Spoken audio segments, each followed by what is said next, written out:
सर्वप्रथम आज हा अखंड हरिनाम सप्ताह ज्यांच्या संकल्पनेतून इथे होतोय असे महेश गायकवाड यांचे सगळ्यांच्या वतीने मनपूर्वक धन्यवाद व्यक्त करतो। ज्या प्रकारे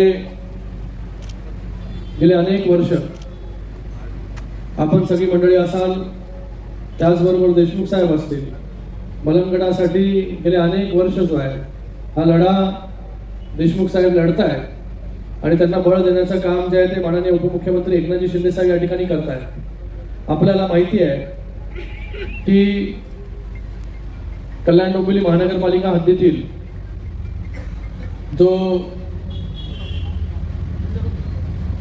तुमचा रिझर्व्ह भूखंडाचा जो विषय आहे तो नक्की 100% महापौर मॅडम इथे आहेतच, पण दुर्गाडी किल्ल्याचा जो प्रश्न होता गेल्या अनेक वर्ष तो प्रश्न सुटला नव्हता। तो प्रश्न देखील जे आहे शिंदे साहेबांच्या नेतृत्वाखाली आणि त्यांच्या प्रयत्नाने जो आहे तो दुर्गाडी किल्ल्याचा प्रश्न जो आहे हा सुटला।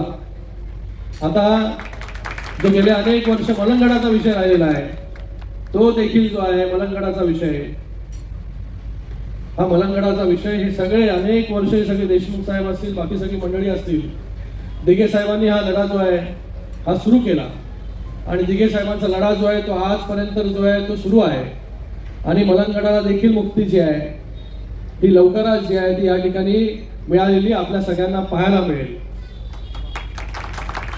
आपण जे सगळे धर्मरक्षणाचं काम या ठिकाणी करताय, धर्म वाढवण्याचं काम करताय, आपल्या नवीन पिढ्यापर्यंत जे आहे हे धर्म पोहोचवण्याचं काम करताय, इतिहास पोहोचवण्याचं काम करताय, संस्कृती पोहोचवण्याचं काम करताय।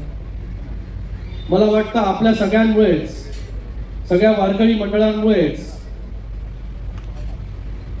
पुढच्या पिढीला आपला धर्म काय आहे, आपण कशा प्रकारे वागलं पाहिजे, कशा प्रकारे हा धर्म पुढे घेऊन गेला पाहिजे याची खऱ्या अर्थाने जर कोण प्रयत्न करत असतील तर आपण सगळे मंडळी आहात। आपल्या सगळ्या मंडळींना मी खूप खूप या ठिकाणी धन्यवाद व्यक्त करतो। आणि आपल्या सगळ्यांना माहिती आहे की वारकरी मंडळी जी आहे ही दरवर्षी मोठ्या संख्येमध्ये जे आहे ते पंढरपूरला जात असतात। शिंदे साहेब जेव्हा मुख्यमंत्री झाले तेव्हा वारकरी संप्रदायाचा आदर सत्कार करण्याचं काम, त्यांना काय हवं काय नको या सगळ्या गोष्टी ज्या आहेत हे स्वतः पंढरपूरला वारीच्या अगोदर रोडवर येऊन जे आहे हे वारकऱ्यांना काय हवंय काय नाही ह्या सगळ्या गोष्टी ज्या आहेत त्या बघण्याचं काम जर कुठल्या मुख्यमंत्र्यांनी केलं असेल तर ते शिंदे साहेबांनी केलं। वारकऱ्यांच्या मागे जे आहे ते उभं राहण्याचं काम केलं। सर्वात अगोदर महाराष्ट्रामध्ये वारकरी भवन हे ठाण्यामध्ये जे आहे ते त्या ठिकाणी बांधलं।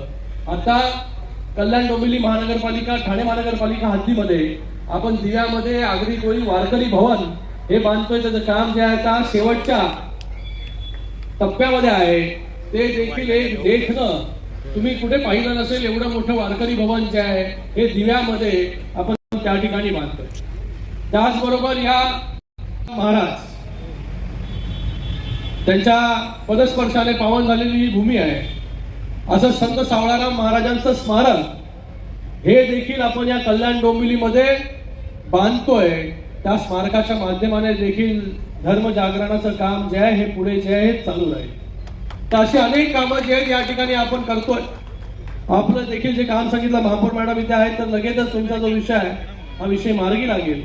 पण आपल्या सगळ्यांचे खरंच मनपूर्वक धन्यवाद व्यक्त करतो की आपण सगळी मंडळी जी आहेत ही वेगवेगळ्या भागामध्ये जाऊन जो आहे हे धर्म जागरणाचं काम करताय।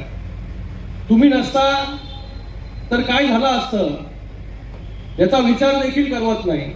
तुम्ही आहात म्हणून आज हा धर्म जो आपला वाढतो, हिंदू धर्म फक्त महाराष्ट्रात नाही, देशात नाही, देशाच्या बाहेर देखील हा मोठ्या गतीने वाढतोय। याचं कारण जे आहे ते आपण सगळे मंडळी आहात। आपण सगळे मंडळी जे आहेत हे ज्ञानोबा तुकारामांचा विचार जो आहे हा नव्या पिढीपर्यंत जर घेऊन जात आहे तर आपल्या सगळ्यांचे पुन्हा एकदा मनपूर्वक धन्यवाद व्यक्त करतो। जय हिंद, जय महाराष्ट्र।